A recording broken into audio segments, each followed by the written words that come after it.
Ինչ են կիսում մարդկանց, ինչ են կիսում ընտանիքներին։ Չէ, պարշի, մայրիկ, փորձեք ձեր ընտանիքին գործն է։ Հանուն ինչի, որ ինչ լինի։ Հանուն որ Թուրքիան բերելիս է։ Վերջ խոսք ասեմ։ Այո, թուրքերին բերելիս է, էստի Փաշազադեի բանն է։ Երազանքը, որ հայ առաքելական եկեղեցին դրանա։ Այո։ Այսինքն Փաշինյանը այդքան խոհեմություն չունի, որ կանգ առնի ու ոչ թե մեջքով, այլ դեմքով շրջվի եկեղեցին։ Չեմ ուզում շատ խորանամ։ Իսկ տեղի բնակիչներն ինչ են պատմում, դուք այդ տրամադրությունները զգում եք։ Որտե՞ղ։ Ձեր տեղի, այո, բնակիչները այստեղի։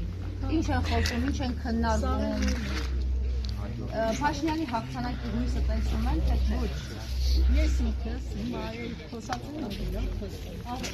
թե որ եկել է հեղափոխության, ես իրան չեմ հավատացել, չեմ գլել, ես իրան ոչ առաջին դրության եմ ընտրել, ոչ հիմա երորդը չեմ։ Արտաշատները մտածում են, որ չի հաջողի, կտապալի իր գործը ընդդեմ եկեղեցու։ Տենց է։ Այսինքն դու համարում ես արդեն ավարտված։ Այո։ Շնորհակալություն։